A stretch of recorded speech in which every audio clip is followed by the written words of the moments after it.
నాయకులు ఇలా రాయి తీయలేడు ఏక రాయి తీసినట్టు చిన్నంగా అనేకమైన చిల్లర రాజకీయాలకు దిగదారుతూ ఇలా చిల్లర ప్రయత్నాలు చేస్తుంది.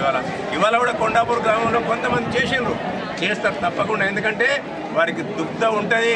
నిజంగా కూడా చెప్తున్నాం, ఇవాళ నిజంగా ప్రజల పక్షాన్ని నిలబడి ఉండాలనుకుంటే కొండాపూర్ గ్రామంలో ప్రతి ఒక్క లబ్ధిదారుడు ఎవరైతే అర్హత ఉన్న లబ్ధిదారులందరికీ కూడా ఇవాళ న్యాయం చేయాలంటే వాళ్ళు కూడా ప్రజాస్వామ్యబద్ధంగా ప్రజాస్వామిక వాతావరణంలో వచ్చి వాళ్ళ ప్రాబ్లం చెప్తే అవన్నీ కూడా మేము నెరవేర్చడం జరుగుతుంది. వాళ్ళ భరోసా కింద కొండాపూర్ గ్రామంలో 16 మంది అర్హులని తెలిసింది.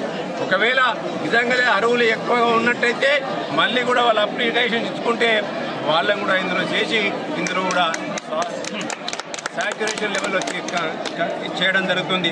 రేషన్ కార్డులు గతంలో 10 సంవత్సరాల నుంచి ఎవరు కూడా కొత్త రేషన్ కార్డు ఇచ్చిన పాపాన పోలేదు గత ప్రభుత్వం. ఈ ప్రభుత్వం అధికారంలోకి వచ్చినాక సంవత్సరం లోపలే ఎవరు అడిగినా రేషన్ కార్డులు ఇవ్వాలి.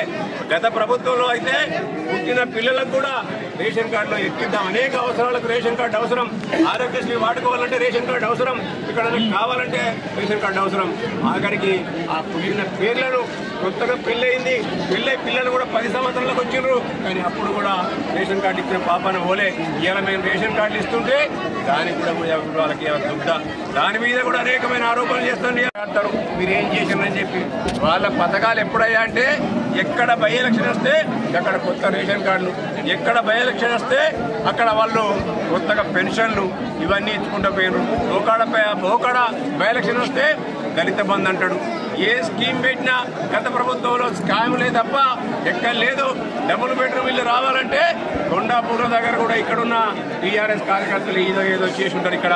కానీ ఇక్కడ అవినీతి అక్రమాలకు తావు లేదు. ఎందుకంటే కేసీఆర్ గారు, కేటీఆర్ గారు ఈ రాష్ట్రాన్ని దోసుకొని ఇలా ఏ విధంగా వేల కోట్లకు పడగలెత్తున్నారో మీ అందరికీ కూడా తెలిసి వాళ్ళ కాంగ్రెస్ పార్టీ ఇవాళ ఇక్కడ ఉన్న కార్యకర్తలందరుగా నికారసుగా రాహుల్ గాంధీ ఏదైతే నిజమైన కాంగ్రెస్ పార్టీ వారసులందరూ కూడా రాహుల్ గాంధీ గారి యొక్క ఆశయం మేరకు నిస్వార్థంగా ఇలా అట్టడుగు వర్గాల వారికి ఎవరికైతే అవసరం ఉన్నదో వాళ్ళ కొరకే చేరే విషయంగా ప్రయత్నం చేస్తుంది.